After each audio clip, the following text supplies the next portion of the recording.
bien comme début. Hein. Bonjour tout le monde, merci, merci beaucoup d'être venu, d'être assis là dans cette salle.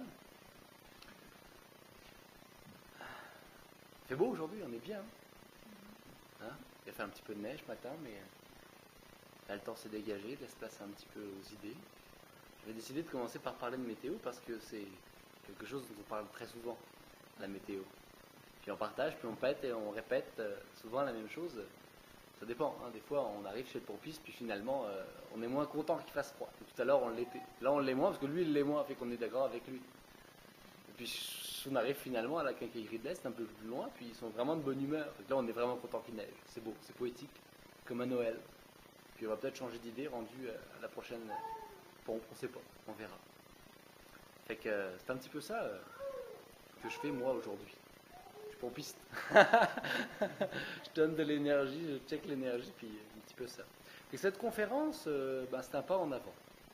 C'est un pas en avant, parce qu'il y a des choses qui se sont passées dans la vie, et c'est là que je suis rendu, et c'est ce que je fais. Alors, je voulais vous parler un petit peu, d'abord de l'affiche. Sur l'affiche, vous avez vu écrit hypnose, PNL, pensée quantique, etc. Et quand je l'ai écrit, cette affiche, je ne savais pas trop où j'allais m'enligner, et je ne le sais toujours pas. Les choses vont arriver comme elles vont arriver.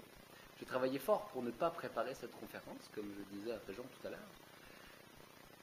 Mais du coup, j'ai travaillé fort à la confiance et de laisser glisser ce qui va se passer aujourd'hui, maintenant. Et j'ai travaillé fort, du coup, mes interactions, pour apprendre des autres, à travers ce qu'eux pouvaient m'apporter pour aujourd'hui. Et je rentrais le soir à la maison, je faisais mon yoga comme tous les soirs, puis là je me disais, non, n'y pense pas trop, car la confiance, c'est une porte. On est le 21 mars aujourd'hui, c'est l'équinoxe, c'est une belle date. On était en ligne, je ne sais plus avec quelle planète, hier ou avant-hier. Je me dis que c'était un petit coup de plus, fait que c'est le fun. On a des petits bébés avec nous, fait qu'ils vont nous dire comme ça qu'est-ce qu'ils se ressentent au niveau de l'énergie, il va falloir les écouter. Alors j'aimerais parler d'hypnose en premier, parce que c'est l'hypnose qui m'a plongé dans ce monde merveilleux. Je dis ce monde merveilleux, il en existe beaucoup. J'ai une amie hier soir qui m'a rappelé qu'il n'y a pas qu'une vérité.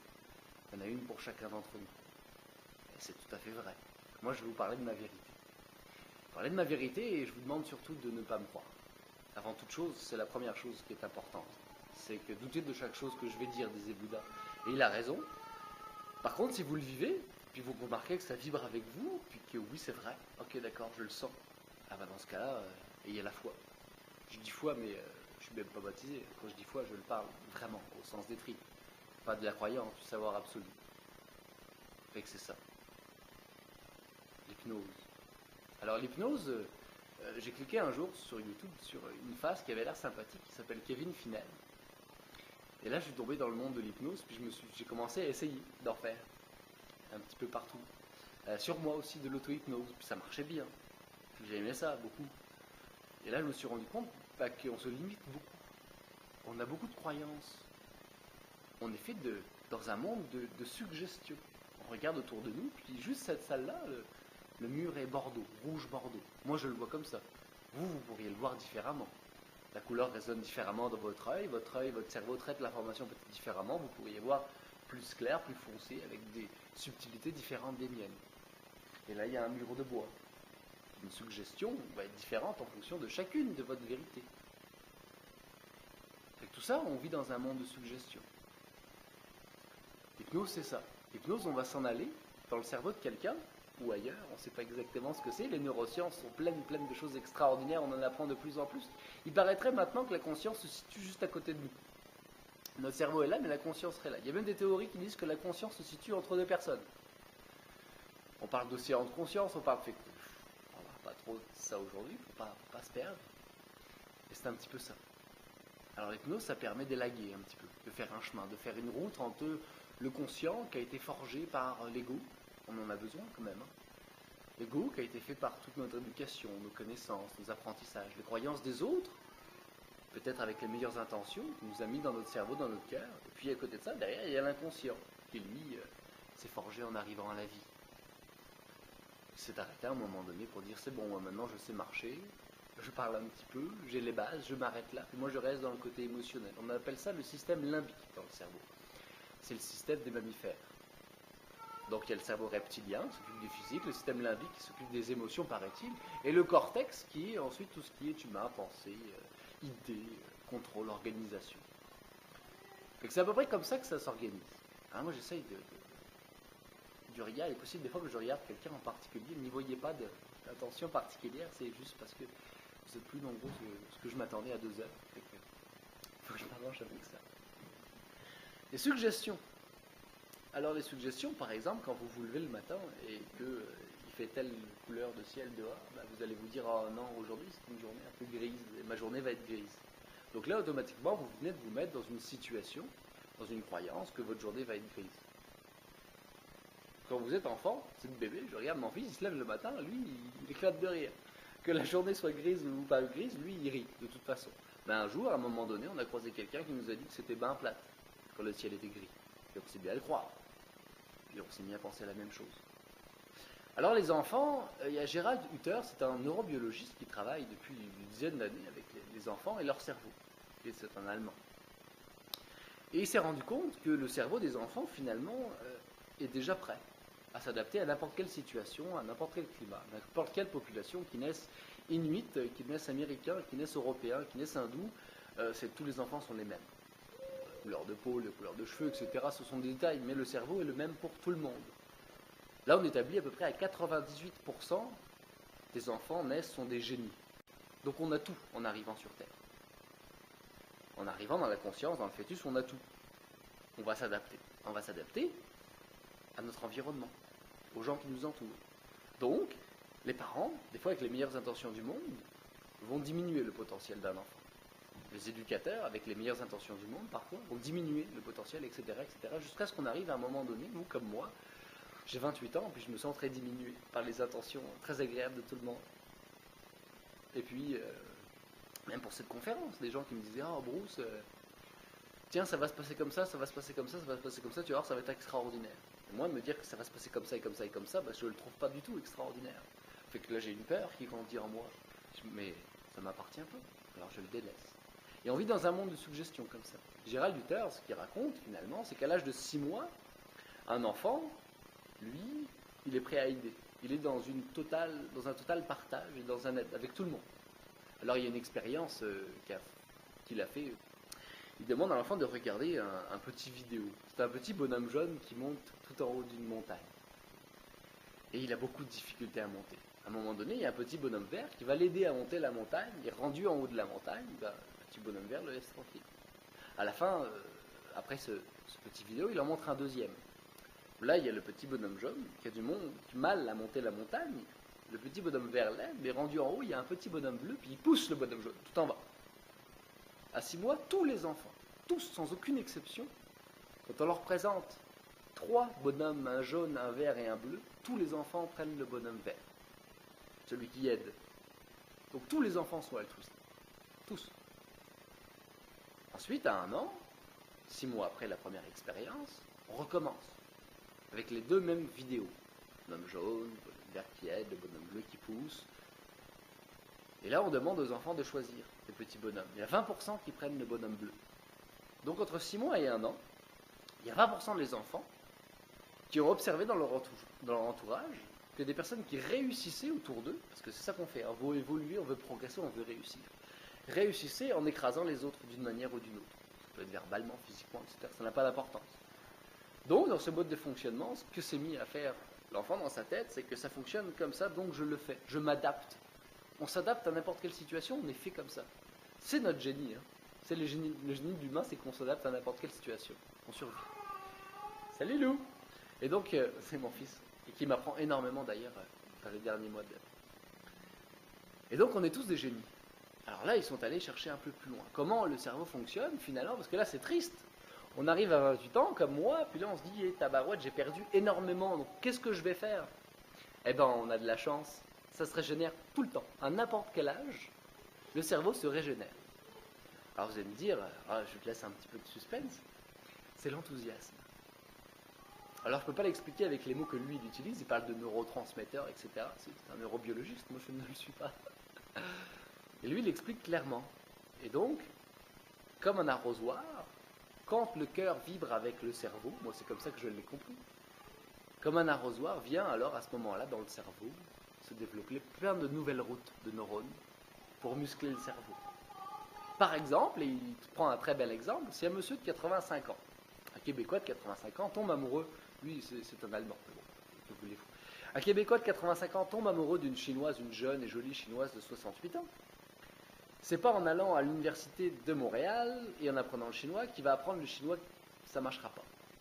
Par contre, en tombant amoureux de la Chinoise, en partant en Chine, vivant 6 mois en Chine, dans la famille de son amoureuse chinoise, il saura parler couramment le chinois, le mandarin, n'ayez pas de doute. Ça va fonctionner très très bien. Et vous le savez tous ici. Quand vous vous passionnez pour quelque chose, vous vous rendez compte que vous vous sentez mieux, votre posture change, votre regard change, votre respiration change. Puis vous avez l'impression de vibrer pour quelque chose, vous utilisez des mots. Alors vous pouvez être devant une peinture par exemple, ou dans une musique. Là, vous vous dites, oh, je vibre, je me sens transporté. J'ai un frisson dans le dos, c'est agréable. Et c'est ça, finalement, c'est pour ça qu'on est fait. C'est pour vibrer, c'est pour être transporté, c'est pour être enthousiaste.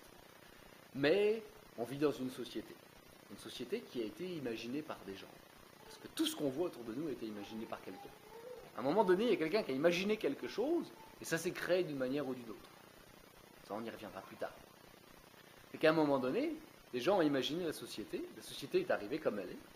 Je l'accepte, j'ai compris qu'il fallait l'accepter d'ailleurs.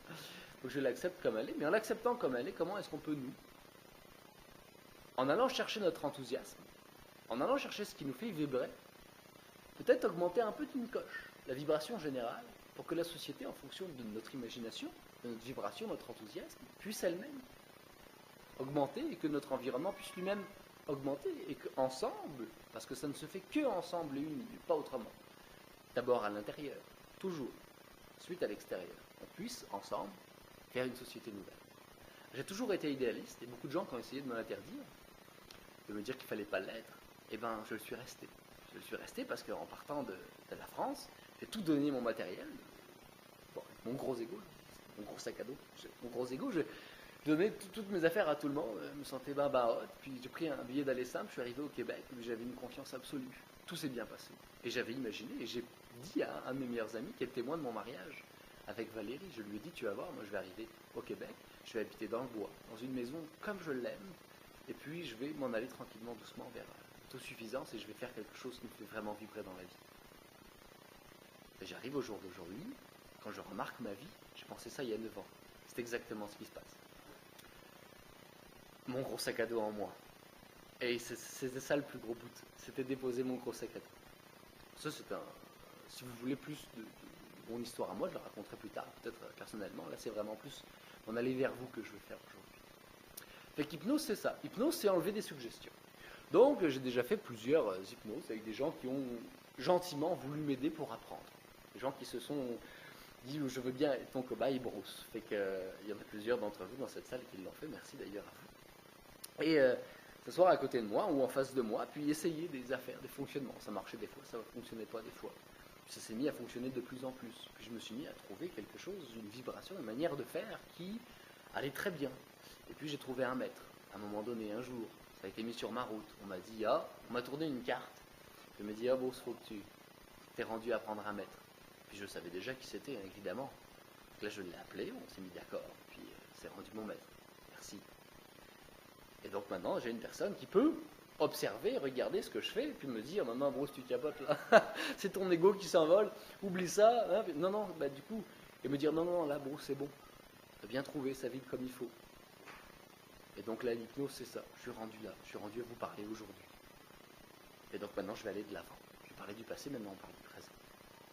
Donc l'hypnose, c'est enlever des suggestions. Est-ce que quelqu'un, par hasard, aurait une idée d'une suggestion qui aujourd'hui l'a soit bien traité, soit maltraité? Une croyance, une suggestion. Est-ce que quelqu'un aurait le goût de partager ça avec moi, avec nous?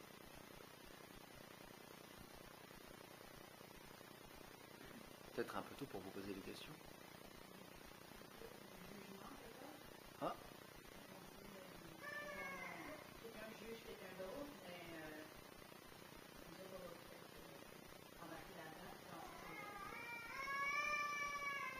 Ça, c'est une des suggestions, en effet. Il y en a énormément. Merci, Sophie. Il y en a énormément, puis oui, ça c'est une suggestion qui existe beaucoup et dont on a très peur. On a très peur depuis.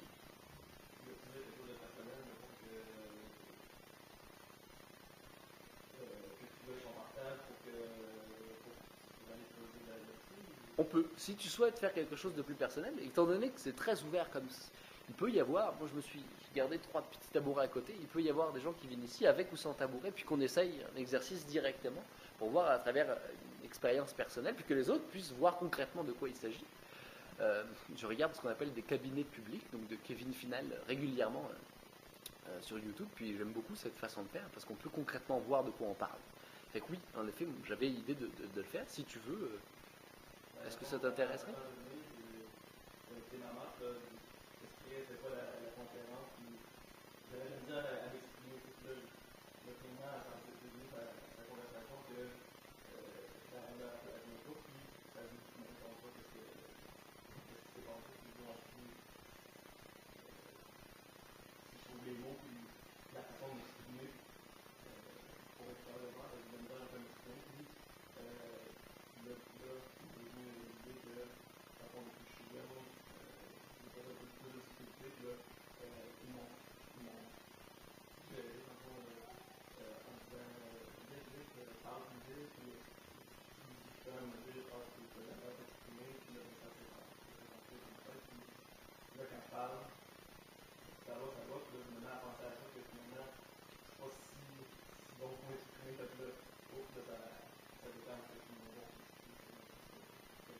C'est un très très bon exemple. Merci beaucoup. Oui, en effet, c'est un excellent exemple. Dans notre éducation, dans notre apprentissage, à un moment donné, quelqu'un te dit que tu ne t'exprimes pas bien, surtout quelqu'un que tu aimes, que ce soit tes parents, un éducateur, un professeur, n'importe qui. On aime beaucoup de monde hein, quand on est enfant. Après, on fait attention. Après, on évite de trop aimer parce que de toute façon, ils vont nous dire des mal, puis on va se sentir mal à l'aise, fait qu'on évite de moins en moins d'aimer. Comme ça, c'est de plus en plus facile d'exister. Fait que oui, t'as raison, Jean-Christophe. C'est tout à fait une suggestion. Et ça peut s'enlever. Ça peut s'enlever. Une suggestion qui est ancrée de plus d'enfants, ce qu'on pourrait faire, par exemple, ce serait une des possibilités. Hein. Soit on permet à ton cerveau de faire un recadrage, puis qu'on peut reconsidérer cette croyance. On lui dit oui mais regarde là d'une autre manière, peut-être que je m'exprime pas très très bien mais je m'exprime comme je veux et déjà c'est une acceptation et qu'ensuite toi par toi-même tu te rendras compte qu'avec des exercices simples tu peux retrouver une expression très facile et agréable. Ou alors on pourrait aller plus profondément faire une régression. Là arriver vraiment au moment où c'est arrivé, l'inconscient lui se souvient de tout, hein, c'est un ordinateur. Et qu'on va tomber exactement sur la date, puis là on va se souvenir de la couleur des murs, etc. etc. Puis, j'en ai déjà fait une de régression, puis c'est assez impressionnant à observer. Fait que oui, on se souvient de tout, et que là, on dit, peut-être que cette phrase-là, on pourrait l'entendre différemment, puis la voir de plus en plus loin, ou qu'importe la manière, on va le faire avec la manière dont toi tu parles, on va utiliser tes outils, parce que chaque hypnose diffère en fonction de la personne. Et à partir de là, on pourrait faire dire à la personne qui te l'a dit une chose différente. Alors tu sais très bien, le souvenir d'origine, tu le connais, mais tu connais aussi le nouveau souvenir. Là, on revient dans le présent, puis tu connais les deux souvenirs. Le premier est un peu flou. Tu as le deuxième aussi qui ouvre une possibilité à ce que tu puisses t'exprimer comme il faut. Et à ce moment-là, ça fonctionne, tu peux t'exprimer beaucoup mieux. C'est ça.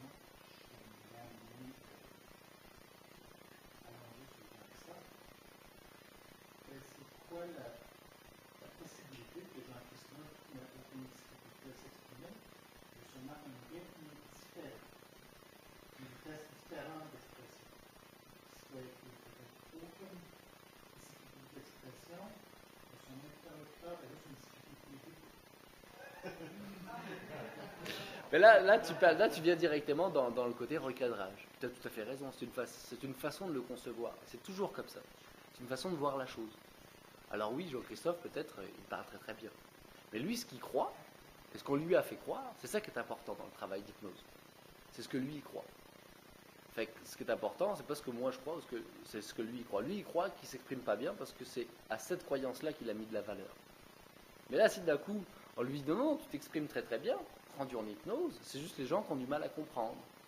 Là, peut-être qu'il va faire un effort pour que les gens comprennent mieux. Tu comprends? Fait que, oui, évidemment, tu as tout à fait raison. Mais tout le monde a raison. C'est ce que je disais au début, on a tous une vérité différente. On a tous un point de vue différent. En cinéma, on peut prendre une vue d'en haut de l'image, une vue d'en bas, et à chaque fois ça va être différent. Chaque personne qui va voir cette vue différente va avoir aussi une vue différente. Et on est tous devant un grand écran de cinéma, cette vie, à regarder quelque chose qu'on a l'impression qu'il appartient à tout le monde, mais que c'est pas du tout le cas. On fait notre propre film. Fait que oui, toi, c'est ta croyance qui est importante là-dedans. Si ça ne me dérange pas, une part me dit que comme Dieu, même si comme tout le monde, je pourrais être mélange de tout, et que la vie qui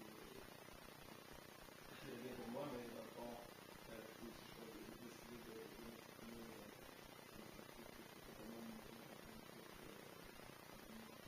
Puis ça c'est vraiment ton choix. Il n'y a pas de mauvaise réponse, pas de mauvaise solution. C'est vraiment ton choix. Toi, tu arrives par exemple, tu dis bon bah Bruce, moi je veux prendre rendez-vous, ou n'importe quel autre hypnologue, moi j'appelle ça hypnologue, il y a des gens qui s'appellent hypnothérapeutes, mais on ne fait pas de la thérapie, les gens se guérissent tout seuls. Fait qu'on est juste des guides finalement à travers ça. Fait que tu peux décider d'arriver, bon bah moi je veux parler plus distinctement, ou je veux que les gens me comprennent mieux, ou je veux me sentir bien avec la manière dont je parle, ou qu'importe tout ce que tu peux utiliser. Ce qui est important là-dedans, c'est qu'il y ait ta croyance, puis il y ait ton choix. Et là, on peut avancer. Merci pour la remarque, c'est tout à fait vrai. Oui, Claudette.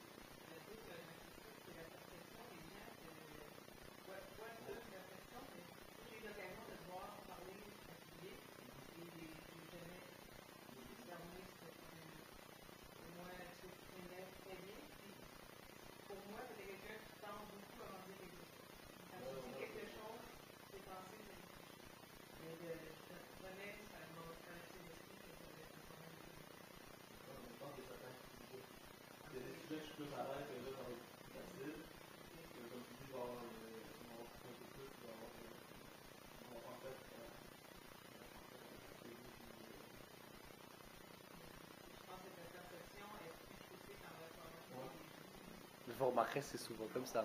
Surtout quand c'est quelqu'un qu'on aime qui nous a dit cette suggestion-là, cette croyance-là, qui nous l'a implantée. Là, du coup, on va devenir plus exigeant avec nous-mêmes. Mais oui, Claudette, moi, je n'ai pas quelque chose que j'ai particulièrement remarqué non plus. Pourtant, on travaille souvent ensemble, on fait des projets ensemble, puis c'est ça. Fait que c'est vraiment une perception, puis c'est des gens peut-être impatients en face de toi, qui parlent eux beaucoup plus vite, et qui ont le goût que ça aille plus vite, mais ce qui est bien avec toi, c'est que quand tu nous expliques quelque chose, quand on parle de tel ou tel projet qu'on travaille ensemble, ben là on est obligé de prendre le temps de t'écouter.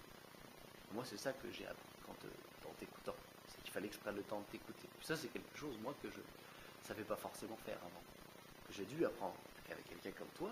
Au lieu de le voir comme un défaut parce que tu ne m'allais pas, je l'ai vu comme une opportunité de progresser. Et ça aussi c'est une autre histoire. C'est ça.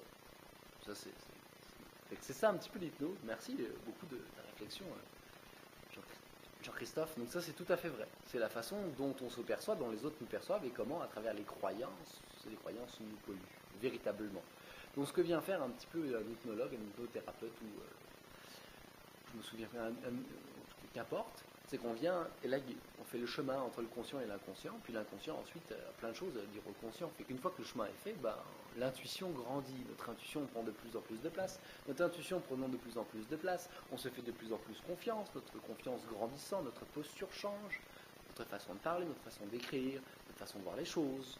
Et puis là d'un coup on a ce qui s'appelle la synchronicité qui pourrait rentrer dans notre vie. Là d'un coup on pourrait remarquer qu'il se passe des choses autour de nous qui nous amènent dans un endroit. Parce que la vie, peut-être depuis longtemps, nous a attendus, et là, elle nous y apporte parce qu'on n'est plus à l'écoute de nous. Si on n'est plus à l'écoute de nous, forcément, on est plus à l'écoute des autres. J'ai pu en faire l'expérience dans les 3 derniers mois. Fait que c'est ça. Merci, Jean-Christophe. Donc là, je voulais commencer par l'hypnose. C'est un petit peu ça, en gros. On pourrait aller beaucoup plus profondément, si vous voulez. Tantôt, on fera un peu plus d'ateliers, on va s'amuser avec ça. Fait que l'hypnose m'a amené à la programmation neurolinguistique. Là, je me suis rendu compte que l'hypnose que j'apprenais, qui s'appelle l'hypnose ericksonienne, qui est une hypnose très douce. Vraiment, on va aller dans le respect de la personne qui est avec nous. J'avais commencé par l'hypnose hellmanienne, qui est une hypnose très directive, qui marche très bien avec un pourcentage de la population, mais pas du tout avec un autre pourcentage. L'hypnose ericksonienne, à date, je n'ai jamais vu que ça ne marchait pas. Toujours marché. Là, l'hypnose ericksonienne, fait partie de la programmation neurolinguistique. En programmation neurolinguistique, on va faire beaucoup d'hypnose ericksonienne. C'est quoi ça, la programmation neurolinguistique?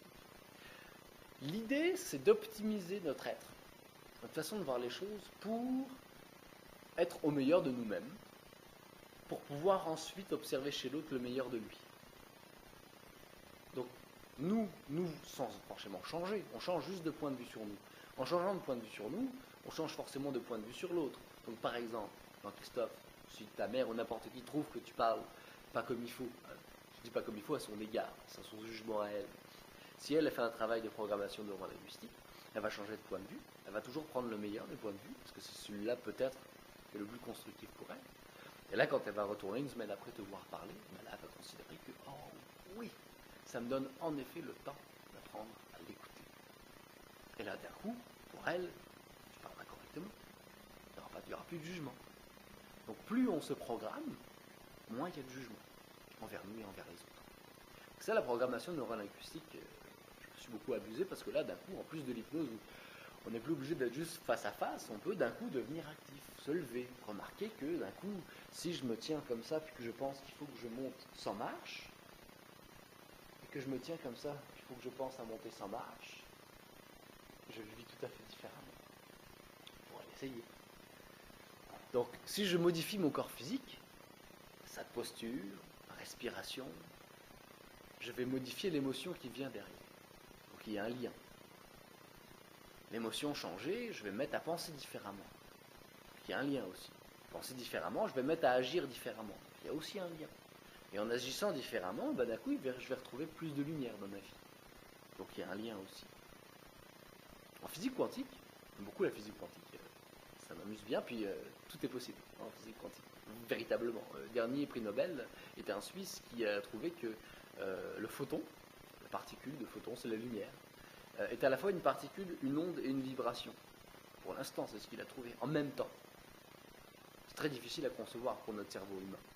Enfin, surtout à notre âge, avec tous les apprentissages qu'on nous a donnés, donc toutes les croyances qu'on nous a infligées. C'est très compliqué à saisir ça. C'est à la fois trois éléments, et qu'en même temps il peut être tout seul, les trois, ou encore plus que ça, il peut être dans le passé, dans le futur, en même temps, ben là on nous a perdus.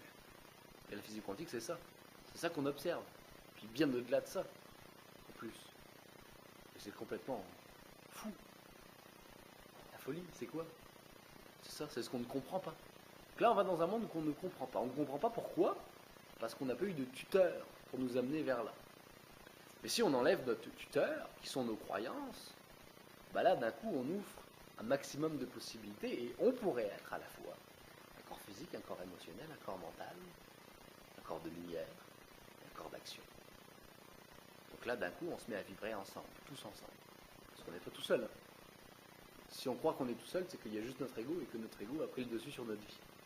Là on croit qu'on est tout seul, moi j'en étais convaincu il y a 4 mois, soi-disant certain, j'étais le plus haut du monde, puis je savais tout, puis j'étais bon dans tout, puis let's go, ça y allait. J'étais tout seul. Là, d'un coup, je me suis mis à éteindre un petit peu mon ego. Pas à l'éteindre, mais à le faire observer d'autres égos pour voir à quel point les autres qui m'énervaient dans leur ego, eh ben, moi, je les énervais aussi parce que mon ego avait beaucoup de place. Fait que là, d'un coup, bon, moi, si telle personne avec son ego m'énerve, imagine-toi à quel point tu peux énerver les gens. Hi, tabarouette, calme-toi un peu le pompon, Jacqueline. Fait que là, mon ego se calmait. Puis là, ça laissait place à autre chose. Là, je me rendais compte que tabarouette, il y avait donc d'autres choses. Puis là, je suis pas rendu d'un mois, hein. Je suis rendu juste tout petit peu, mais assez pour me dire j'ai le goût de tomber aujourd'hui avec vous. Alors tomber c'est quoi? Tomber, j'ai trouvé ça avec d'autres amis qui m'ont suggéré par leur énergie ce phénomène-là, que j'aime beaucoup finalement, que je vois mon fils qui est en train de faire ça, en train de découvrir ce phénomène, qui est formidable. Là ce que je fais, ça paraît complètement banal, mais je marche. Et je tiens sur 2 pattes. C'est extraordinaire en fait, c'est un miracle. Essayez de mettre un trépied sur 2 pattes et de le faire tenir. C'est un vrai challenge. Ça marche pas. Pour avancer, il faut que je tombe. Si je ne tombe pas, j'avance pas. Si j'avance mon pied, j'avance pas. Si je tombe, que je mets mon pied, j'avance. Donc c'est comme ça que ça fonctionne physiquement. Donc dans la vie, si je ne me fais pas confiance pour tomber, je ne me rattraperai pas, ce n'est pas possible. Donc là, la PNL peut nous permettre d'apprendre à se faire confiance pour tomber. Donc c'est comme on est au bout du ponton, on est rendu mi-juin. L'eau n'est pas tout à fait chaude encore, elle n'est pas complètement frette non plus, mais on est là, on sait qu'on sera bien dans l'eau. Ça va peut-être prendre 20 secondes à se sentir bien dans l'eau, mais on sait qu'on va y être bien. On est là, on est sur le bord, on est juste avant de sauter. Et on se dit, puis on se met à réfléchir. Là, on a perdu. On a commencé à réfléchir, c'est fini. On s'est mis à mettre un tas de possibilités où on ne va pas se sentir bien dans l'eau et où c'est désagréable. Et finalement, je reste dans le confort du bout du quai au soleil. Ça va être ben moins de trop. Mais j'aurais pu vivre quelque chose d'extraordinaire, peut-être, en sautant dans ce lac-là, en étant avec la fluidité de l'eau. Ça aurait pu être un moment merveilleux. Puis de me mettre dans l'inconfort, ce serait venu faire plein de choses en moi. Si deux particules ne se rendent pas dedans, la matière ne crée pas. Ça n'existe pas, c'est pas possible. Donc si je ne tombe pas, j'avance pas. Donc là, je vois mon fils qui arrive en ce moment, il se tient à quelque chose, il fait 2-3 pas, il me regarde, il est émerveillé. Et puis chez moi, je suis émerveillé de le voir s'émerveiller parce qu'il a compris. Il a compris que s'il tombe pas des fois, ben, il apprendra jamais à marcher. Puis nous, on a appris à rester assis sur une chaise. Dans notre travail, dans notre voiture, dans notre canapé, à la maison. Alors physiquement, c'est ça. Là, on voit des gens qui se mettent à marcher. Il y a plein de gens qui se mettent à marcher. Vous remarquerez qu'il y a beaucoup de gens qui marchent, mais ils marchent comme ça. Ils marchent comme ça. Pourquoi? Parce que c'est important de marcher la tête baissée, parce qu'on nous a toujours dit que la tête baissée, c'était pas mieux. Tu vois moins les coups arriver aussi. Mais là, tu vois une façon de penser, une mentalité de quelqu'un qui marche la tête baissée. Et là, d'un coup, si quelqu'un marche, comme ça, ben, intéressant. Mais les gens qui ont des égos, là, qui vont voir quelqu'un qui marche comme ça dans la rue, là. Ah, si, tu fais en bas. Ah, si, tu fais en bas. Ah, si, c'est minable, lui. Ah oui, mais lui, il est heureux. Il va bien, il a les épaules ouvertes, il se sent bien, il est confortable. Et vous remarquerez que tous les gens qui réussissent, parce que c'est du coaching, c'est ça, je suis rendu officiellement coach en développement personnel. C'est le nom le plus adéquat que j'ai pu trouver. Mais c'est ça. En coaching, tous les gens qui font de coaching se tiennent. Ah, regarde Kevin Finel, moi je ne l'ai pas encore tout à fait, mais ça s'en vient, je progresse. Se tiennent, puis sont très agréables comme ça pendant 2 heures. Ils tabarouettent mon dos. Moi j'ai tellement été plié pendant des années qu'il faut un petit peu de temps pour me retrouver droit. On m'a tellement humilié, etc. Que fou. Avant que tout ça s'en aille, je le sais, mais c'est pas grave, je le fais avec plaisir, je progresse. Fait que la PNL, on peut voir ça, on peut travailler à partir du corps pour aller dans la mentalité, ou on peut travailler à partir de l'émotion pour aller dans le corps, on peut travailler à partir de plein de choses, finalement, pour que tout ça vibre ensemble. Fait que là, s'il y a quelqu'un qui est intéressé de venir en avant avec moi, j'aimerais ça pouvoir faire une petite expérience. Vous voulez vivre quelque chose d'intéressant.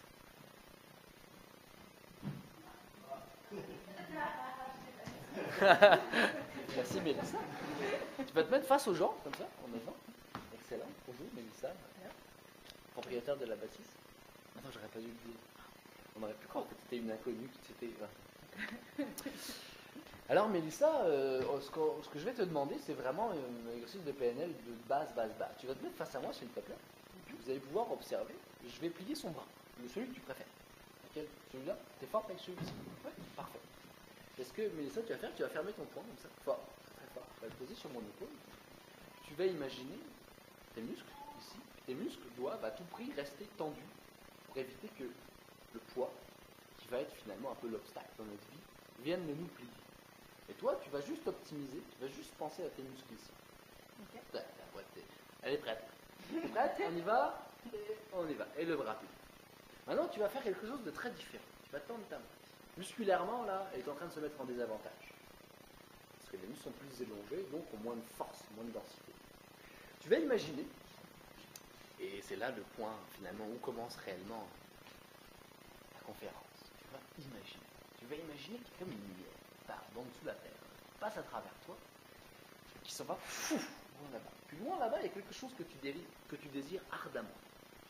Tu as vraiment le goût d'y aller, etc. Donc là, vous pouvez remarquer immédiatement sa tenue, sa posture.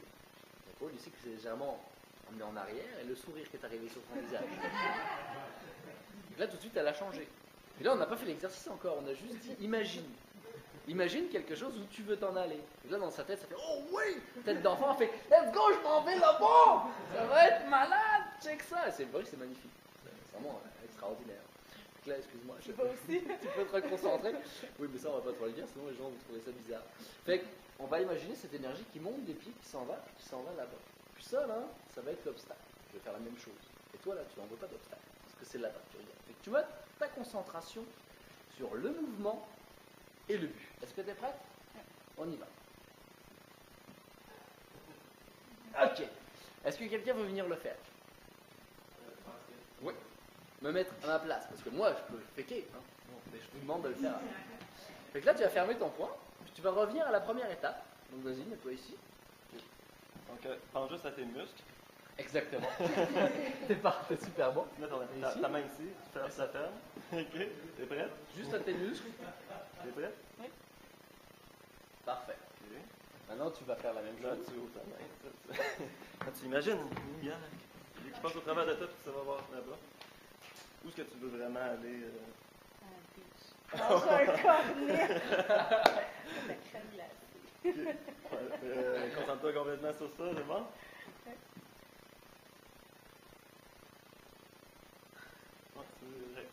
Ouais. Merci C'est pas mal Jean-Christophe. fait. Fait que Mélissa, je vais profiter que tu sois ici pour que tu te mettes face aux gens comme ça. Donc Mélissa, modèle pour aujourd'hui. Donc là, vous avez pu observer concrètement ce qui se passe. Elle a juste imaginé. Ok. Mélissa, j'aimerais que tu imagines un état, un souvenir très désagréable. Tu le gardes pour toi, tu ne nous en parles pas.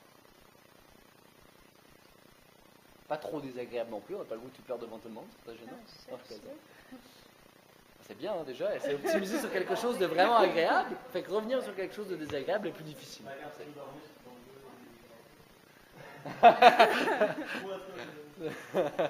j'oublie désagréable. Attends, là, quelque chose de très désagréable. Reste comme ça, parfait. Claire réfléchit, elle est partie dans son mental. Déjà, on voit le corps qui fonctionne différemment. Maintenant, tu vas juste imaginer le meilleur contexte pour toi dans la vie. Tu vas t'imaginer faire ce que tu préfères faire.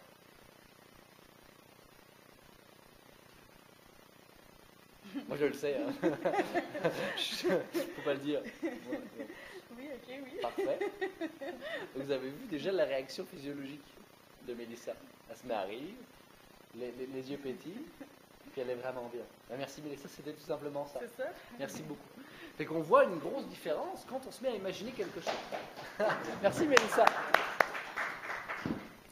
Donc là, finalement, ce qu'on s'en vient faire, il y a des gens qui arrivent, qui ont une dépression, une grosse difficulté avec quelqu'un dans leur entourage, ou avec eux-mêmes, ou avec leur fils, avec leur fille. Là, dernièrement, c'est quelqu'un avec sa fille. Fait que là, on s'en vient imaginer que tout va mieux, que tout va bien. Donc là, on s'en va de la PNL, la pensée quantique.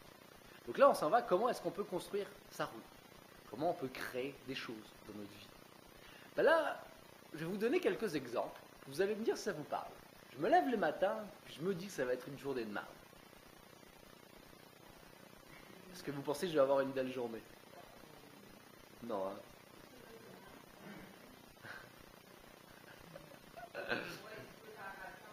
Ouais. Ben si, par exemple.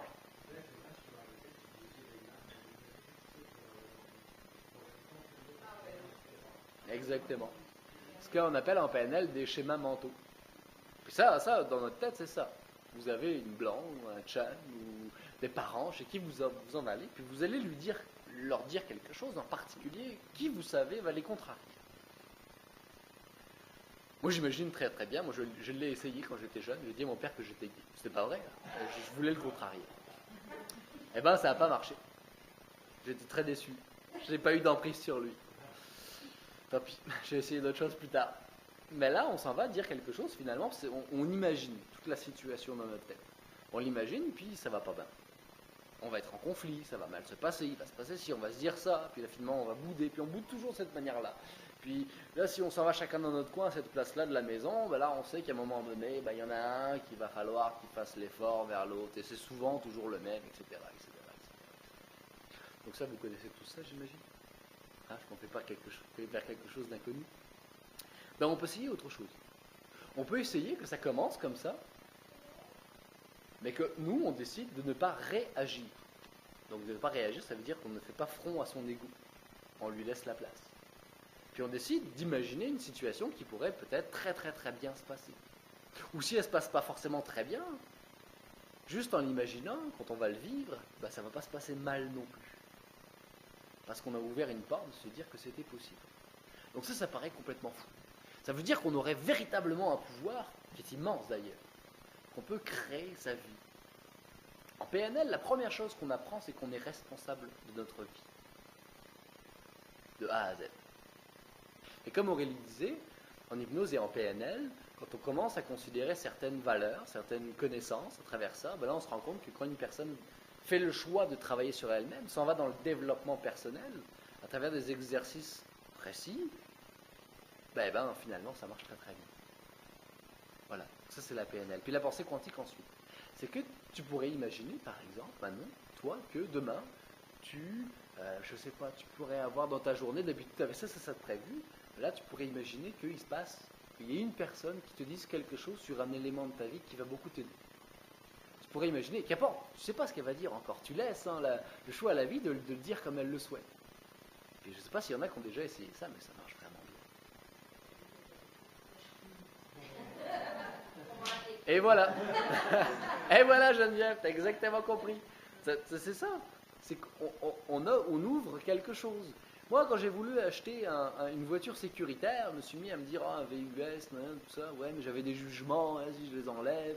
Ben là, je me suis rendu compte qu'il y avait beaucoup de VUS avant. Et il y en avait autant avant. Hein. Et là, comme j'ai mis le focus sur le VUS, ben, j'en ai vu beaucoup avant. Notre cerveau fonctionne beaucoup comme ça. Notre cerveau met le focus sur des choses qui nous concernent, qu'on veut qui nous concernent. Et là, à ce moment-là, ben, on l'observe énormément. Et donc, comme tu dis, de me dire qu'il va dit quelque chose de particulièrement important pour moi et de positif dans ma journée, alors là, du coup, ben, je vais avoir une grande écoute, beaucoup plus que ce que j'ai d'habitude. Et donc, je vais offrir la possibilité d'exister. Si elle n'existe pas, c'est pas grave. Parce que j'ai pu parler aux gens différemment. Parce que j'étais à l'écoute, qu'est-ce qu'ils vont me dire? Est-ce que c'est eux qui vont me dire la grande vérité que je dois entendre? Est-ce que c'est le caissier de l'IGA? Je ne sais pas. Puis finalement, j'en ai peut-être pas une, mais une 11. Puis je ne sais pas laquelle c'est, mais ça n'a pas d'importance. J'ai vu du positif partout dans ma journée aujourd'hui. Là, juste, je vous transmets ça, l'énergie de la pièce vient de changer. Vous dites, ah, ouais, c'est possible. Puis c'est ça. C'est pareil avec des rêves aussi. On peut s'endormir le soir avec une auto-hypnose. Puis se dire, oh, cette nuit, j'aimerais rêver de ça. Il y a peut-être une chose qui va arriver, peut-être pas. Mais l'énergie générale va s'en aller vers là. Ou alors, à vous faire apprendre pourquoi est-ce que vous ne rêvez pas de ça. Donc à partir de ce moment-là, on peut comprendre qu'on est là pour apprendre. Et ça change beaucoup de choses aussi. Moi, ça a changé beaucoup de choses. Je ne suis pas là pour faire apprendre, je suis là pour apprendre. Tabarouette, c'était l'opposé. donc, je suis là pour apprendre. Ok, donc je vous avais parlé des égos tantôt. Moi, j'ai un très gros égo, je l'ai encore. Maintenant, j'en ai conscience. Donc, il agit un peu différemment, puis on travaille plus ensemble qu'avant. Fait que, du coup, ce que je fais, c'est que j'observe les gens qui m'énervent. Puis je me dis pourquoi ils m'énervent. Ce qui me vexe, ce qui me bloque. Puis là, je me dis, ok, donc ça, moi aussi, je suis comme ça, parfois. J'ai pas envie de m'en aller vers là. Donc ça, c'est une page que je tourne. J'arrive le soir, je fais mon petit rituel de yoga. Maintenant, tous les soirs, je fais ça. Puis là, j'imagine la situation. Puis là, j'imagine, il y a un fil, puis je le coupe. Pouf, je suis libéré. L'imagination. L'imagination, je ne sais pas si vous avez déjà regardé des enfants jouer. Moi, j'ai la chance d'avoir donné des cours de cirque, de musique, de plein de choses à des enfants. Et donc, d'avoir eu plein d'enfants autour de moi. Un enfant se prend extrêmement au sérieux quand il joue. Ne le dérangez pas. Il est dans son monde à lui. On dit ça. C'est pas vrai. Il est dans le monde de l'imagination. L'imagination, j'ai une question à vous poser. Est-ce que vous pensez que c'est réel ou irréel? Ceux qui pensent que c'est réel, levez la main.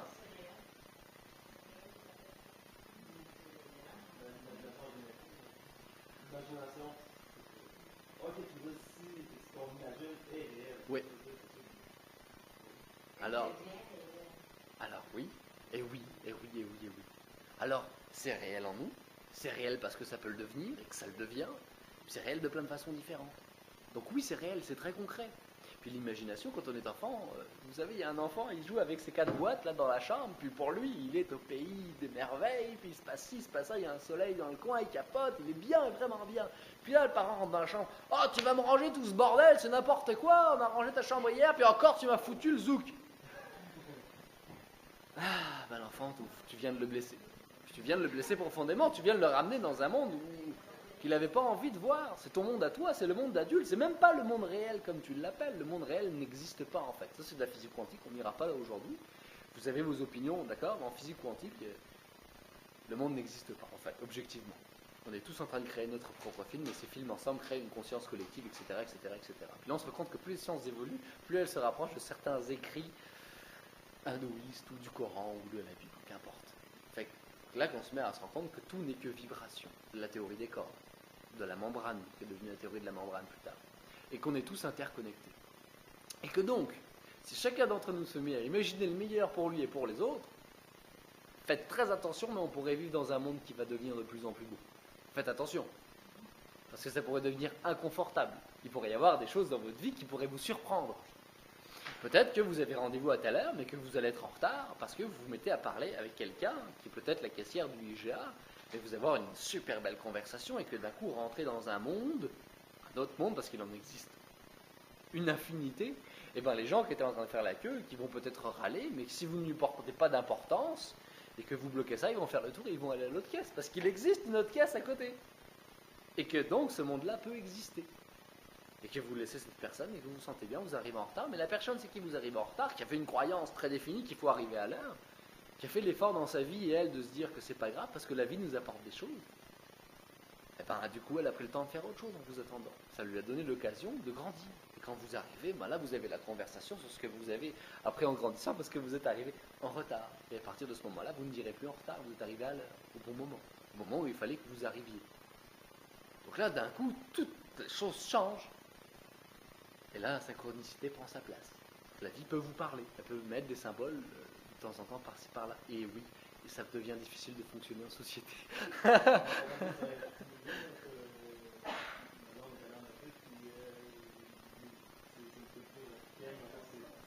autres, ils ont un rendez-vous à une telle heure, il arrive 3 heures en retard, puis il n'y a pas de problème, ils sont plus en retard.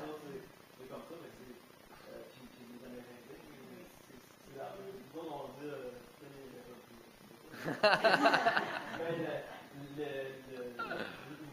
un jugement, c'est les Amérindiens qui sont pas à l'heure, qui ne fonctionnent pas comme tout le monde, mais c'est une façon de fonctionner. Moi, j'avais l'erreur d'être trop ponctuel. J'étais élevé par mon papa, il a fait de son mieux, il était militaire.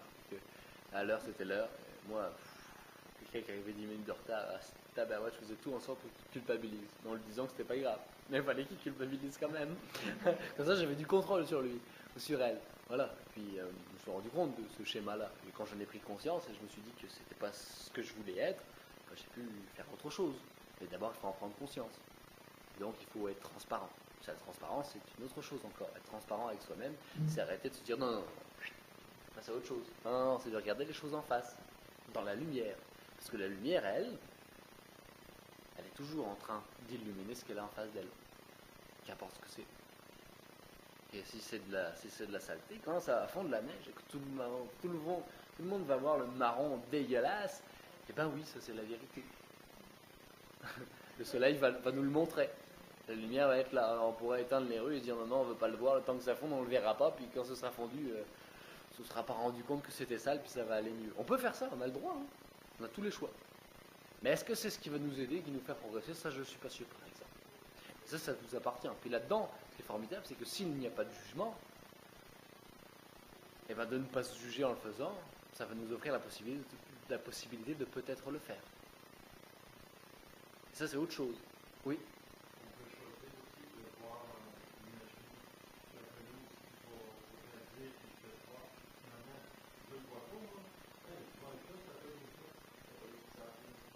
Bah oui, exactement. Fais attention, hein. Parle pas de ça avec tout le monde. Parce que tu as compris quelque chose de très beau. Et puis tu te sens bien quand tu le fais. Aïe, attention, aïe, tabarouette. C'est grave de se sentir bien. Si tu te sens bien, hein, il y a des gens qui pourraient t'en vouloir. Hein. Pourquoi lui est heureux et pas moi? Et là, les gens vont se mettre... Ah, ouais. Salut Antoine. Alors les maladies mentales, tu sais, il y a beaucoup de maladies mentales différentes. C'est un désalignement vibratoire. Un désalignement vibratoire. Ça dépend beaucoup de la maladie mentale. Une psychose, par exemple, ça c'est particulier. La schizophrénie aussi, il y a énormément de maladies mentales différentes. Mais ça, maladie mentale, c'est un mot qu'on a mis sur une façon d'être qu'on a jugé comme une maladie. Il y a des endroits dans le monde, des sociétés, où il n'y a aucune maladie. aucun conflit. Ça existe. Nous, on a choisi de vivre dans une société avec des conflits et des maladies. C'est notre choix, ce qu'on veut. Il y a des sociétés qui existent sans ça. Et c'est sûr qu'ils vivent différemment. Hein. L'ordinateur, le dernier ordinateur d'Amérique, ils ne l'ont pas. Ça ne marche pas. Mais oui, alors une maladie mentale, ça peut être vu exactement comme Jean-Christophe disait tantôt, avec sa façon de parler, ça peut être vu comme quelque chose de pas bien, ça peut être vu tout à fait différemment. Un enfant qui croise un malade mental, entre guillemets, pour la première fois, il ne peut pas voir un malade mental. Il va voir quelqu'un. Ça dépend laquelle.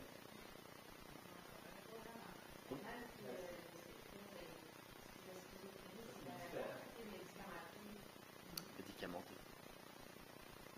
Oui, Jean-Christophe.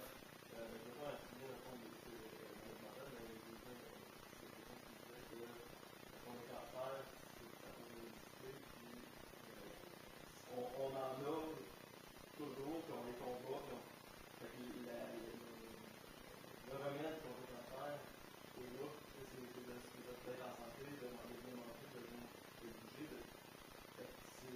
Là, la société parle du cancer, parle des réductions, des vaccins, des petits ça, parce que c'est un moyen de faire de l'alimentation, c'est pas aussi, mais Oui, puis ça, on a des histoires extraordinaires à ce sujet-là. Il y a des gens qui se sont rendus compte qu'ils avaient un cancer, mais comme tu dis, on a toujours eu des cancers. C'est un style de vie qui nous amène vers le cancer. Et puis il y a des gens qui, pour eux, ils vont se révéler. Il y a des histoires magnifiques avec ça. Des gens qui ont eu le cancer, qui ont frôlé la mort, qui n'ont pris aucun médicament, qui ont changé de style de vie, qui sont auto-guéris, parce qu'on est tous capables, on est tous sur la Terre avec une auto-guérison à l'intérieur. Il y a un programme là, mais il n'y a pas de miracle, justement, c'est ça, c'est le... Ouais. Ça, c'est une croyance aussi. On nous a fait croire que c'était un miracle, mais un enfant qui vient de s'égratigner le genou, ça se répare, c'est extraordinaire ce qui est en train de se passer. C'est magnifique. Mais on a du mercurochrome, tu vas mettre un pansement. Si vous mettez de l'argile, ça va aller 10 fois plus vite, 12 fois plus vite. L'argile, c'est de la terre. Du miel, exactement, tout à fait. Fait que c'est ça. Mais ça, c'est toute une autre façon de voir le monde. Alors la maladie mentale ou tous les mots qu'on a mis. Et ça, j'avais cette image qui m'est venue hier soir après ma méditation. Cet arbre. J'imaginais un arbre. Nous, on aime bien les arbres, on les coupe, puis ça fait du bois, puis c'est formidable, ça fait des très beaux murs. Un arbre, quand on est enfant, avant qu'on nous explique que ça s'appelle un arbre, qu'est-ce que c'est? On voit quelque chose, plus ou moins gros. Et là, on voit qu'il y a un lien avec lui sur quelque chose qui s'en va dans le sol, un peu rugueux. Puis là, on touche, puis là, on sent. Puis là, on observe. Puis là, on pourrait monter dans l'arbre pour aller voir les branches. Puis là, on regarde les feuilles. Puis là, on observe que les feuilles sont chaudes. Ah, ça récupère quelque chose, ça. Puis là, on étudie tout ça. On s'émerveille, on est émerveillé. Et il y a un adulte qui vient me dire, qui fait, tombe de là, tu vas te faire mal. Tombe de là, tu vas te faire mal. Tu n'as pas le choix. Tu vas te faire mal de toute façon. Après, tu ne monteras plus dans les arbres parce que tu as peur de te faire mal. Ça, c'est un arbre, tu n'as pas besoin d'aller là, c'est dangereux. Ok, bon. C'est une croyance qui n'est pas intégrée, et puis on t'a dit c'est un arbre. Ah, c'est un arbre. Arbre. Ça, c'est arbre. Donc tous les arbres, c'est des arbres. C'est tous la même chose, c'est des arbres. Mais c'est plein d'espèces différentes. C'est plein de formes différentes, c'est plein de vies différentes. Ça vient chercher de l'énergie dans le sol. Ça remonte de l'eau, à sens inverse de la gravité, jusqu'au haut, plus haut de la cime des arbres. Des arbres qui sont immenses. Séquoia, c'est des choses qui sont immenses. Ça va jusqu'en haut, l'eau. Ça récupère la lumière du soleil pour en faire de l'énergie, pour le ramener à l'intérieur, puis ça va le redonner à la terre. Et là, on se rend compte en plus que tous les arbres sont connectés entre eux, et que ça fonctionnerait approximativement comme un cerveau, ça fonctionnerait comme des neurones, et que cette connexion-là s'établirait sur des milliers de kilomètres, et que l'eau serait même un messager qui, par sa structure, pourrait transporter l'information, etc., etc., etc. Donc là, d'un coup, si on n'a plus le mot, on a un monde merveilleux qui s'ouvre devant nous. Alors c'est très paradoxal, parce que je suis en train de vous parler depuis tantôt. J'utilise plein de mots, de métaphores. Chacun l'entendait d'une manière différente, parce qu'un mot va résonner en vous d'une façon très différente. Quand j'ai parlé de responsabilité tantôt, il y a des gens qui ça résonnait d'une manière différente que chez d'autres. Un point de vue, toujours. Fait que si je dis un arbre, moi quand je pense à un arbre, pour moi c'est la chose la plus extraordinaire que j'ai jamais vue dans ma vie, un arbre. J'ai vu des chênes en Allemagne, des arbres énormes avec une énergie, avec une force, au milieu d'une ville, qui se battent pour ramener de l'oxygène, avec une générosité extraordinaire, une sagesse infinie. Ils sont tout le temps en train de respirer, mais ce qu'ils nous donnent, c'est de l'oxygène, puis ce qu'ils mangent, c'est de la scrap. C'est comme ça que ça fonctionne. Puis il y a même des arbres, quand on va les couper, ça va sentir la rose. Et tabarouette, on n'a pas toutes des choses à apprendre de ça. Il me semble que c'est formidable, c'est magnifique. Ils vont sentir la rose, puis on va couper du cèdre, il va sentir tellement bon, puis il va sentir bon encore dans notre maison 10 ans après. Il nous l'offre, il nous le donne. Tiens, je te donne ma vie, je te donne mon être, je te donne mon essence, je te le donne. Prends-le. C'est extraordinaire, mais un jour on a nommé un arbre. Alors il faut aller des fois au-delà des apparences, au-delà des mots. Puis ça, avec l'hypnose, ce qui est formidable, c'est qu'on retrouve un enfant de 5 ans. On dit que l'inconscient a approximativement 5 ans. Donc des fois, avec quelqu'un, on va le mettre sous hypnose, puis on va dire, imagine que tu as 5 ans.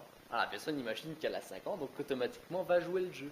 On met de la colle magique sur tes paupières. Ah, j'ai de la colle magique, tu peux plus les ouvrir. Ah bah non, j'ai de la colle magique. Donc j'ai pas besoin de dire, tes paupières vont être lourdes, tu vas te sentir sombre dans un sommeil, ça va durer 10 minutes, puis finalement... Non, c'est en train de jouer. Puis à un moment donné, dans le jeu, on va jouer, puis à un moment donné, tu vas tellement jouer que tu vas te prendre au sérieux, comme un enfant de 5 ans. De la même manière. Et que tu vas rentrer dans ton monde à toi, le même monde où tu t'en allais, dans ta cabane, de carton, dans ta chambre, avant que ton parent vienne te dire de ranger ce bordel. Puis tu vas y être bien, tu vas y être confortable. Puis là, d'un coup, toutes ces peurs, ces doutes, qui t'agressent à chaque seconde, à chaque moment de ta vie, de ton cerveau, de ton ego, tout ça qui vient de s'en mêler et te déranger dans ta vie, ça n'existe plus. C'est ce qu'on appelle une transe. Et ça, vous le vivez tous les jours. On dit qu'au moins une fois par 1h30, vous avez vécu une transe. Qu'est-ce que c'est ça? Qu'est-ce que c'est ça? Vous êtes en train de conduire, puis là vous avez dépensé, puis à un moment donné, vous vous rendez compte que vous êtes rendu là. Puis que vous avez passé le village là-bas, puis il s'est passé 10 km, et vous ne savez absolument pas ce qui s'est passé pendant 10 km. Mais vous êtes rendu là. Donc là, il y a eu un blackout. Ce qui s'est passé fait qu'à un moment donné, votre conscient, qui lui ne peut pas rester éveillé tout le temps, s'est éteint. Il a laissé de la place à l'inconscient. Donc dans une totale confiance, parce que c'est une habitude que vous avez. Votre inconscient a pris le relais, puis il a très très bien géré tout ça sans problème. S'il y avait eu une alerte, il vous aurait réveillé, et puis vous auriez vu l'alerte. Donc vous avez été en transe. Vous marchez dans la rue, puis là, une odeur de boulanger, parce qu'il n'existe pas beaucoup de Témiscamingue, mais je me rappelle un petit peu d'où je viens, puis là, une petite odeur dans la rue qui passe, nous ramène, on part, puis là on est rendu là. Tabarouette, il s'est passé 20 minutes. J'ai marché, il y a des voitures qui sont passées, je me suis arrêté, le feu rouge est passé au vert, tout ça est arrivé. Et je m'en rappelle pas. Si je m'en rappelle peut-être un peu. Quand j'y repense bien. Ça, c'est une hypnose. Et quand on fait une hypnose, c'est la même chose. Donc on amène la personne en transe à faire vraiment confiance à son inconscient, à son être, à qui elle est. Puis là, elle s'en va là-dedans, puis elle revient et dit, déjà qu'est-ce qui s'est passé? Je me souviens de tout. Non. Non. Puis elle retourne, il y a un bout qui me manque là. C'est un peu ça, l'hypnose. C'est un peu ça, la transe. Et qu'on s'en va dans ce monde-là, mais on se fait confiance. Pour de vrai. On est en sécurité avec nous-mêmes. Puis là, reconnectant avec cette sécurité à l'intérieur de nous, on n'a plus besoin d'aller chercher une sécurité à l'extérieur de nous. Et la sécurité à l'extérieur de nous, c'est quoi? C'est les schémas de pensée, c'est les conforts, les schémas de pensée. De penser ci, de penser comme ça, de voir telle personne et pas telle autre personne. Des fois, en hypnose, c'est assez merveilleux. Notre cerveau fonctionne, en PNL aussi, par association d'idées. Donc ça veut dire que si je fais du vélo, j'apprends à faire du vélo, puis que j'arrête de pédaler, je tombe. Donc mon cerveau associe le fait d'arrêter de pédaler à tomber. Si je vois une flamme, c'est beau. J'ai vu mon fils dernièrement le faire. J'allume souvent des bougies. Je vois une flamme, c'est beau. C'est beau, mais ça brûle. Donc association d'idées. Vous avez 25 ans, vous arrivez au bureau le matin, puis vous êtes un petit peu déprimé parce qu'avec votre blonde, comme d'habitude, le matin, elle rentre du travail. Elle est infirmière, par exemple. Puis elle en a pris plein la gueule toute la journée, puis elle est désagréable. Puis vous en allez au travail, et vous n'avez pas à subir cette façon de désagréable. Vous dites, j'ai pas à le subir, c'est désagréable. Vous allez au travail, puis vous n'êtes pas bien. Puis là, il y a un collègue qui, très gentiment et généreusement, vous tape sur l'épaule en vous disant, ça va aller. Puis tous les matins. Puis vous changez de travail. Et 10 ans plus tard, vous êtes dans un bar, puis vous allez vraiment bien. Vous avez quitté votre blonde, puis là, vous allez vraiment bien. Je sais pas, j'aime bien ça, imaginez, vous êtes rendu, vous avez trouvé que une belle maison à telle place, et vous vous sentez de plus en plus épanoui, et puis vous êtes rendu dans ce bar-là. Là, il y a un gars qui arrive, puis qui vous tape sur l'épaule. Hey, comment tu vas? Et là, d'un coup, vous vous sentez complètement partir par une émotion très désagréable. Puis vous vous mettez à vous souvenir de votre ex, puis de votre travail désagréable, puis vous vous sentez partir, puis votre corps va le montrer. Ouh, t'as pas l'air de filer. Je sais pas, donne-moi une bière, ça va aller. Et là, vous modifiez votre conscience. Avec l'alcool, on fait une modification de conscience. N'importe quelle drogue va le faire. Pour rentrer en transe, pour oublier, pour retrouver notre être intérieur. Il y a d'autres façons de le faire. Fait que ça, c'est une association d'idées. J'ai associé les deux tapes sur mon épaule à ce mal-être que j'avais tous les matins de ma blonde qui rentrait du travail, etc., etc., etc. Donc mon cerveau, lui, 99% du temps, ce qu'il fait, c'est qu'il associe des idées ensemble. C'est formidable. Des fois, non. Mais des fois, oui. Donc des fois, j'ai été à un enterrement, puis il y avait une espèce de couleur étrange, là. Puis à chaque fois que je rentre dans une pièce où il y a cette couleur-là, je me sens pas bien. Et je ne sais pas pourquoi. Maintenant, vous le savez, on associe des idées. Et ça, c'est formidable.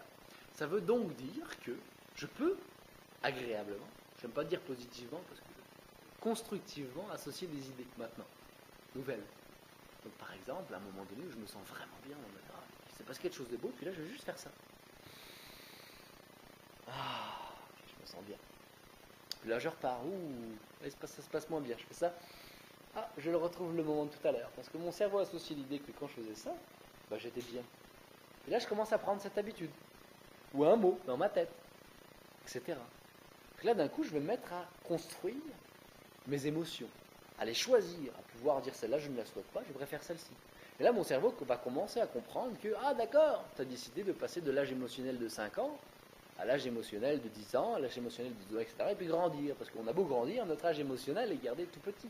Parce qu'on a toujours été choqué tout petit. Puis qu'on est resté petit émotionnellement, on a fait notre carapace, puis on s'est laissé grandir, puis notre ego a grandi, notre ego a pris toute la place, notre corps mental a pris toute la place. Puis là, rendu là, on est toujours petit émotionnellement. Donc là, il va falloir grandir à un moment donné. Puis ça s'apprend. Ça s'apprend avec la PNL, avec l'hypnose, et la pensée quantique. Et c'est formidable.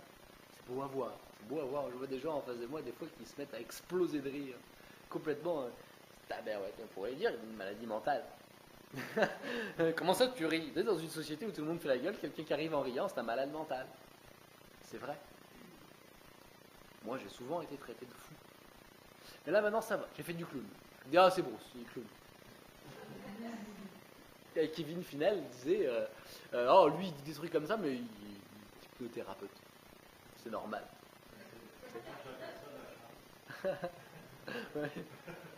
Ouais. C'est ça, on peut définir comme ça. Mais là, les gens vont catégoriser du coup. Mais oui, c'est parce que ça.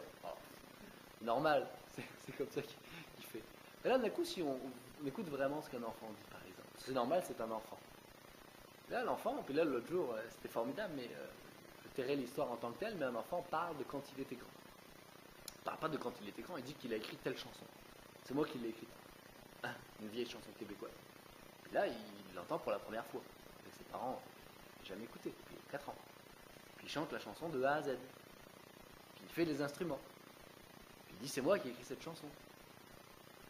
Et là, on commence à trouver ça bizarre. Mais non, arrête ces débilités, puis on l'oublie, on passe à autre chose. Et là, d'un coup, si cet enfant-là, on s'assoit avec lui, puis qu'on lui dit, parle-moi de cette vie, c'était un grand. Comment tu t'appelais? Quel âge t'avais? Etc. Les enfants vont se mettre à vous raconter toute une histoire. Et on va se dire, quelle imagination formidable de cet enfant. Alors, il y en a certainement une imagination, mais il y a autre chose. Puis là, les scientifiques sont en train de répertorier des cas, puis on est rendu à plusieurs dizaines de milliers de cas d'enfants qui parlent de vie d'avant, où ils sont fait tuer à telle place, où ils sont suicidés à telle place, puis là, ils racontent comment ils s'appelaient, c'était qui leurs enfants, etc., etc. Tellement de détails qu'il est absolument impossible qu'ils l'aient inventé ou imaginé. Donc, ça veut dire qu'il existe une possibilité de vie antérieure. Je ne parle pas de preuve, je parle de possibilité toujours. Parce que ces gens-là ont décidé ça, mais s'il y a d'autres gens qui décident de ne pas avoir de vie, après, ils vont mourir, il ne va rien se passer. C'est votre choix, toujours votre choix. C'est ça. Et ça, c'est une possibilité, c'est pas une vérité, c'est une possibilité. Là, on est croyant. Si vous vous mettez à y croire, vous pourriez être certain que c'est vrai. Et c'est une croyance. Si je vous dis aujourd'hui... si je te dis, je trouve que tu es une femme magnifique, et que tu acceptes cette croyance, peut-être que tu vas te sentir différemment avant de coucher ce soir. Si je dis, Claudette, je trouve que tes cheveux, c'est vraiment pas terrible. Bah, tu pourrais te remettre en question, c'est pas vrai. Tu pourrais te remettre en question, puis vraiment arriver le lendemain avec une nouvelle coupe de cheveux et dire, ça va, tu sors. C'est ça. Non, non, je sais, mais il y a des gens qui ont de la force de caractère pour dire, je n'ai rien à foutre de ce que tu penses, mais pas tout le monde là. Mais ce que veut dire, c'est qu'on est capable d'accepter donc des suggestions. En acceptant plus ou moins des suggestions, on est capable d'accepter plus ou moins des émotions, parce que la même chose arrive de nous. Et en acceptant plus ou moins des émotions, on est capable d'accepter plus ou moins des pensées. Et ce que je viens de dire, là, je le dis de l'extérieur, mais c'est toujours ce qu'on se dit aussi à l'intérieur. On s'amène des pensées. Ça, je suis comme ça, je suis comme ça. Ah non, pourquoi tu as fait ça, c'est pas bien. Mais puis tu te juges sans cesse. Donc il y a un juge, il y a une victime, puis etc., etc. Il y a plein de monde. Et si tout ce monde-là, vous leur dites arrêtez, j'ai plus le goût de vous entendre, puis on va s'organiser pour plus vous entendre, la PNL, l'hypnose sont des solutions excellentes. Là, on va prendre une petite pause de 10 minutes avant de passer à la formule beaucoup plus atelier pour aller aux toilettes. Les toilettes sont juste ici, boire un petit coup, discuter entre vous, puis dans 10 minutes, on revient pour la dernière demi-heure de pause. Merci de votre écoute.